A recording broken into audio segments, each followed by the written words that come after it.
Well, it's a new year and it's time for a brand new budget meal plan. I've created a really exciting meal plan I'm going to share with y'all this week. This is going to include 7 days worth of breakfast, lunch, and dinners. I'm going to run into Walmart, get all of the ingredients that we need. I'll be using a couple of staple ingredients from my pantry, so I will include this grocery list in addition to all of those needed staple ingredients down in the description box below. Like all of my previous budget videos, I'm going to try to make these meals as healthy and nutritious as possible while still sticking to a very frugal budget. So let's go gather all of the ingredients and then take them home, and I'll show you how to feed your family on a super tight budget all week long.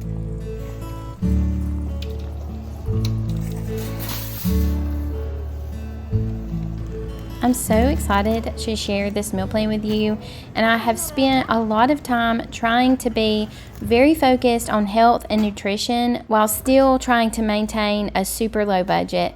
I'm hopeful that I can get both of those accomplished.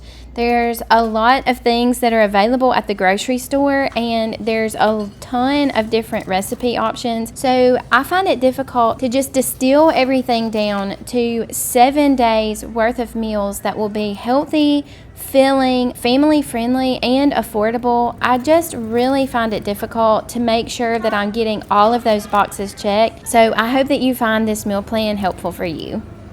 Okay, I'm at sort of a crossroads. I've gotten all of the things on my list. I was really hoping to be close to $50, but it's $65, well, a little less than $65. So I'm trying to decide, do I switch up my meal plan, or do I just sacrifice the hope of $50 and then keep what I have planned? I'm not really sure what's the best. So I think what I have is a lot of food.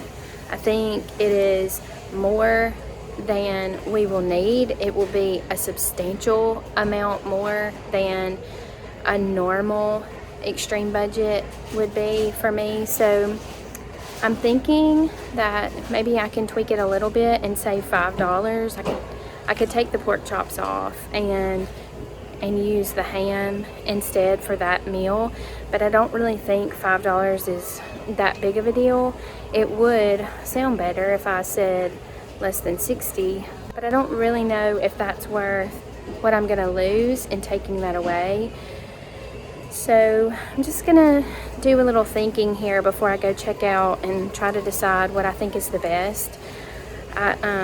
I would love to hear your feedback down below. What do you think would be the best thing? Do you think it would be better for me to scrimp and put away $15, make it less than 50, or should I just leave what I have in the buggy, that's $65, and continue along with my plan? I'm interested to hear what you have to say, and I'm gonna make that hard decision right now and then go check out and head home.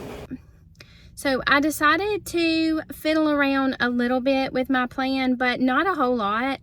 I kept the majority of the things that I had in my buggy, but I did put away those nearly $5 a dozen eggs. I really didn't feel good about that anyway. That doesn't seem to be a very frugal choice, although eggs are very healthy and I love eggs. And I have eggs at home, and I would use them in a normal scenario, but the price of them are just so high right now. I didn't really feel like it was going to add enough value to the meal plan. So I just decided to put those eggs back. And I also went out on a limb and just got a pork loin and put away the sausage. And I think I'm gonna try to make pork chops with that, as well as grind it myself to make sausage. I've never done that before, so that may end up being a really big mistake. We shall see. But it was $1.98 a pound as opposed to almost $4 a pound, so I felt like that was a good substitution while not having to let go of any of the meal plan. And then I had a ham in the buggy, and I was going to use that for my potato bar, and also I was going to use it for lunches, but I decided we could do something else with the potato bar and only have like peanut butter and banana, or banana and mayonnaise, or cheese sandwiches, and then save that. It was almost $9. So I did sort of fiddle with the numbers a little bit, and I got it down to $54, which to me, that's a win. If I can feed my family 3 meals a day, for 7 days, for $55 or less than $55, I think that's pretty good. So I'm going to count that as a win. I'm not going to overanalyze and just really make myself miserable or really cut too much.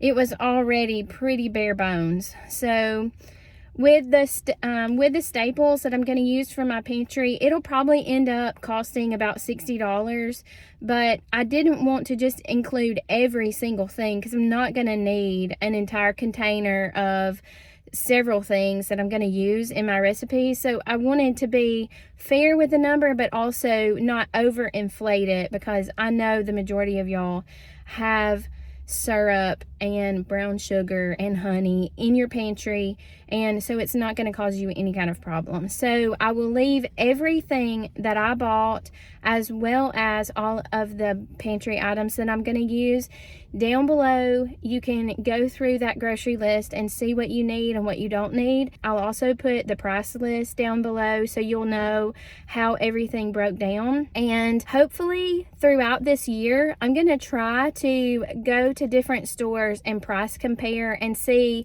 would it have been better if I had gone to Aldi, or if I had stretched this out for several weeks and done a Costco run instead? Could I have made the meals any cheaper per serving if I went to a different store? So I think I'm going to create sort of a playlist in relation to that subject, and I'm really excited about where that can take us as far as information. I think it's going to be really valuable for us to know how do prices compare at each store, and also throughout the year, how do the prices change. I'm really hopeful that if the price of fuel goes down here, that the price of groceries will start dropping also. I know that's very hopeful, and sometimes when things are raised in price, they're just not going to go back down, but we can always hope.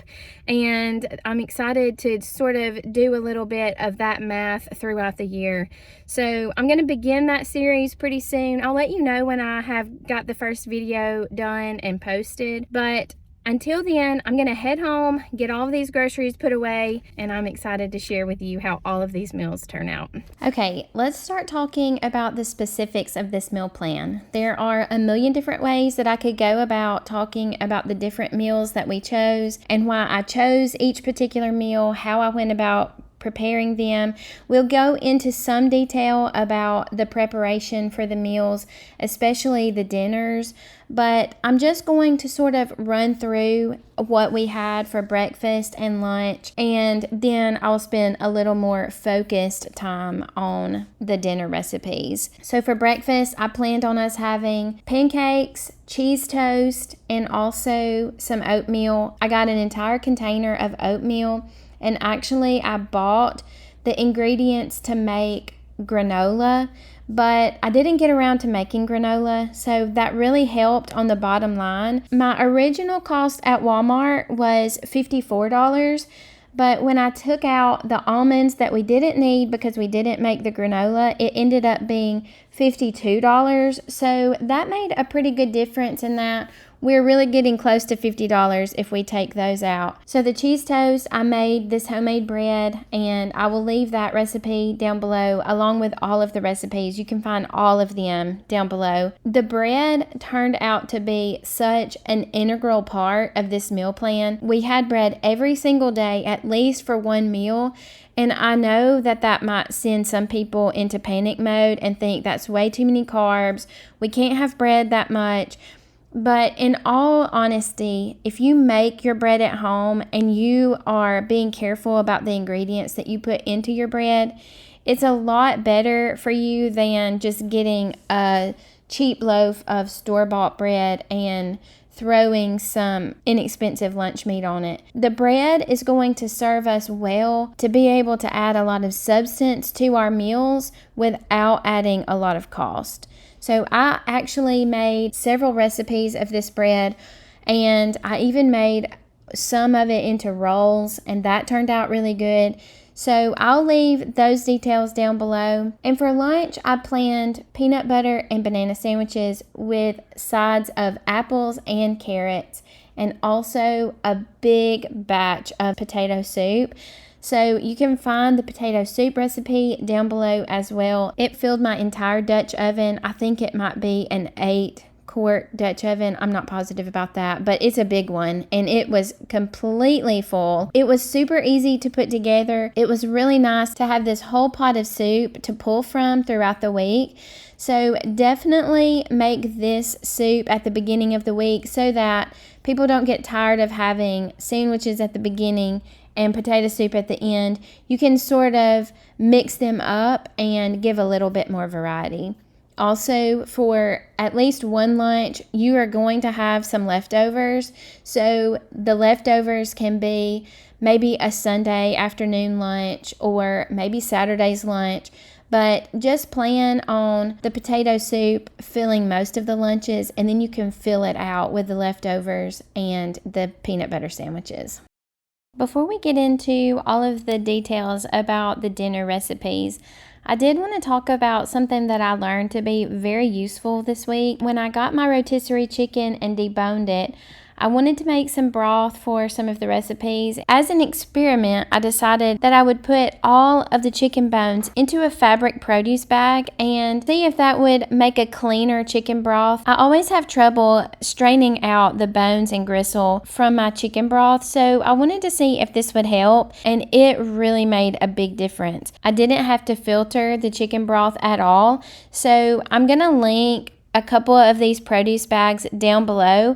So if you want to try this the next time you make chicken broth, it will be so much easier. Okay, now it's time to get into the really fun part of this meal plan. And I am just gonna have to say that the pork loin that I got for less than $5 was an absolute workhorse and really came through for me. That $5 was the foundation of 3 different meals this week, and I really am impressed at the quality of food that I was able to get for $5. For our first meal, I decided to make boiled potatoes and sauteed pork chops with a little bit of pork chop gravy. I know that has to be probably the most southern thing that you've ever heard of, but wait until the end because it gets more southern than that before we're finished with this week's meal plan. I'm just going to cut up my potatoes, boil them in some water until they are tender, so that is taken care of. I'm going to cut 5 pork chops from this pork loin, and I'm just going to make them about 3/4 of an inch thick. You can make them however thick you want, but I knew that I needed to make this pork loin last, and so I made them large enough to be filling, but not so big that it's going to take away from the other meals that I had planned. So I'm going to just heat up some olive oil and cook these pork chops on both sides. Just want to make sure that all of the pink is gone whenever you cut through. Now I'm going to make up some gravy, and the easiest way that I've found to make gravy is to make a mixture of the milk and the flour ahead of time and just pour it into a hot greased skillet. So I'm going to add 1.5 cups of milk and 1/3 cup of flour. I'm going to mix that together really well, season it with some salt and pepper, and then just pour it into the hot skillet and keep stirring it with the whisk until it's nice and thickened, and then our meal is ready to serve. This was such a good start for our meal plan, so it made me really excited for the rest of the meals to come. Our next meal is a creamy spinach and chicken tomato soup that I had featured in my previous soups video. video probably 2 or 3 weeks ago. I'll link that here in case you missed it. But my family enjoyed that recipe so much. It was really easy, very inexpensive to put together. So I decided that it deserved another spot in this week's video. The great thing about this recipe is you just saute the onions, put all of the rest of the ingredients together, and then let it cook for a while. At the very end, add a couple of cups of fresh spinach, and then your meal is ready to serve. Again, I'm going to use some cheese toast as a side. This has got all of the protein and vegetables that we need, but I thought that the cheese bread would add a little bit of extra substance for it to keep us fuller a little bit longer. This is one of the recipes that we're going to use the rotisserie chicken for. So just use the chicken sparingly. Maybe a cup or a cup and a half will be plenty for this recipe, and then you will have plenty to use for the enchiladas later in the week. This is really one of the great things about soups. They're so easy and so frugal that you can easily bring a healthy meal to the table without costing a lot of money. This recipe ended up costing less than $5, and it packs a lot of nutrition for that amount of money. The thing I was so happy with about this meal plan was how nobody felt like we were on a super tight budget. I was really happy with the quality of the food that I was able to get with this $55. Of course, we're gonna have to do a lot of things on our own. Convenience foods go out the window when you try to get your food budget this low. So I'm going to just make my own tortillas. I've figured out how simple and easy it is. It doesn't take a lot of extra time. It's not labor intensive, and it's not really hard to get a handle on. So I'll leave the recipe down below, and you can just work with it until you get comfortable. Don't worry if you don't get them perfect the first time. You'll get it eventually, but the quality and the flavor of homemade tortillas is just second to none, and I think that you're really going to be happy to have this skill under your belt. After we make our tortillas, we're also going to make some homemade enchilada sauce.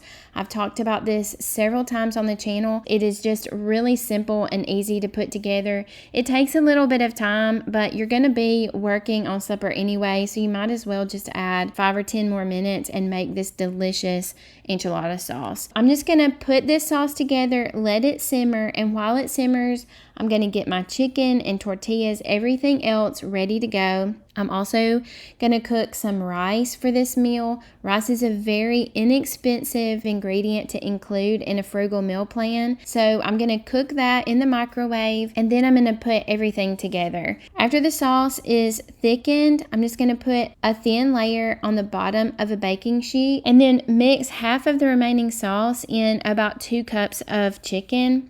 And then I'm just going to mix all of that together and roll a couple of spoonfuls of this mixture into each tortilla. Place the tortillas in your baking dish and pour over the remainder of the enchilada sauce. Sprinkle it with a little bit of shredded cheddar cheese. Put it in the oven, and when it comes out, it's going to be a delicious gourmet meal that costs less than $5. I have some spinach left over from the soup, so I'm going to add that as a side. And I also had some tomatoes that were going bad in the refrigerator. If you don't have any toppings to go on the spinach, that's okay. It will be just fine without the tomatoes. Our next meal for this meal plan is a delicious bowl of chicken and dumplings with a side of green beans and a homemade roll.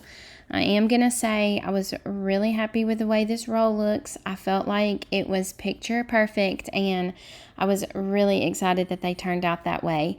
All I did to make the rolls was use my bread recipe and divide the dough into little round balls, allow it to rise, and bake it in the oven. I put a little bit of an egg wash on them, but that's not necessary, and they came out so delicious. I'm going to make some dumplings, sort of like biscuit dough. I'm going to slice the dumplings and roll them in flour, and then I'm going to put them to the side while I make the broth.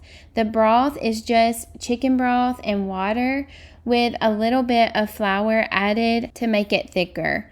I know a lot of times people will add cream of chicken soup or cream of mushroom soup, but it really isn't necessary in this recipe, and just allowing the flour to thicken up the broth is going to be plenty, and it's going to save us a lot of money and ingredients. So after the broth is really hot, almost to a rolling boil, that's the time when you can put your dumplings in slowly, making sure that you're stirring them as you go so that they will get incorporated into the dough, so none of the dumplings will stick together and also nothing will stick to the bottom of the pan. And then add about a cup of shredded chicken. Stirring everything regularly and allowing the dumplings to cook for about 15 minutes is all you have to do. I serve these chicken and dumplings with a side of green beans, which I just opened the can, added a little butter, and then cooked them in the pot until most of the water was evaporated. This is a really easy meal, but I guarantee that your family is going to be very impressed.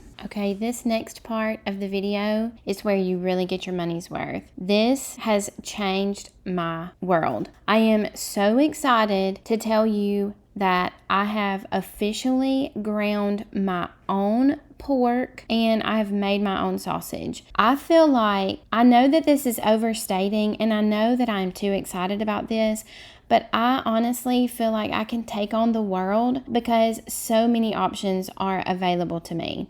And do not think that you are ever going to see another video about any recipe on this channel without seeing me grind my own meat, because I really feel like this is a total game changer for me. I have made sausage out of a pork loin, a little bit of bacon grease, salt, pepper, and a little bit of sage. And there's no preservatives, there's no extra ingredients. It's super easy and simple using this attachment, but I also figured out that I can do the same thing in a food processor, or I can grind it up by hand if I don't have either one of these things. But I will say that this little KitchenAid attachment that has been in the back of my cabinet in my kitchen for way too long is now going to have a prominent place like it deserves, and I will also link one down below so that you can put one in a prominent place in your kitchen and you can feel as powerful as I do. So I hope that you can feel my excitement about this meal. It was a simple meal of sausage balls and applesauce, but I was so excited that I learned a new skill, that I learned how to make sausage, that I know now that I can easily take a big roast or a big piece of meat and grind it myself. It just opened up so many possibilities, so you can find all of the details below. But I hope at some point in your life you go and you buy a roast and you grind it yourself and you feel the excitement that I felt when I was able to make literally from scratch homemade sausage balls. Okay, we're almost done. We have 2 easy meals to go. So for this meal, all we're gonna do is bake some potatoes in the oven and add some toppings that we can gather from our pantry, from the refrigerator, or from the freezer. This is a great opportunity for you to use up anything from the week that needs to be used up. It's super easy to make baked potatoes. They are really filling. They are really nutritious. I'm gonna top mine with some butter, cheese, and sour cream, and I'm also going to serve it with an easy apple salad that I put together using only apples, yogurt, vanilla, and brown sugar. This is a super easy meal to put together, and you can even bake your potatoes in the crock pot if you're going to be gone all day and you want them to be done as soon as you get home. I feel like this has been a marathon of a recipe video, but I'm so glad that you stayed to the end. This was such a fun ending to this meal plan. For our last meal, we had fried pork chop biscuits, which I think might be the most southern thing that I've ever eaten. I've actually never had them before, but I've heard about them. Local restaurants here in Alabama will serve them regularly for breakfast, but I thought it was the perfect way to use up the rest of this pork loin. And biscuits are just one of those frugal additions to a meal plan that make things taste delicious and homemade. You don't feel like you're missing out on anything. They're so homey, but they're also really inexpensive to make. So I put together some biscuit. I sliced up the last of our pork loin and I'm just going to dredge it in a little bit of flour. I'm going to cook these in a little bit of olive oil until they're well done and crispy on both sides. And then I'm going to serve them with another serving of apple fruit salad. This meal was really easy to put together, but it was also an excellent way to end our week-long $55 budget meal plan. I am so excited to share these recipes with you. I hope that this helps you to be able to feed your family for less this week. Please comment down below and let me know which was your favorite recipe in this video. I'll be very interested to know which one you're most excited about. Also, feel free to leave all of the frugal meal plan ideas down below. This is a community that is here to help one another, and I love hearing all of your great recipe ideas. Thank you for watching today. If you haven't subscribed, I hope that you will do that. Also, if you have a couple of friends who are really trying to get a hold of their grocery budget, I hope that you will send this video along to them so that they can also feed their family healthy meals for less. Thank you so much for being here today. I hope you have a wonderful week. I love you, and I will see you again next time.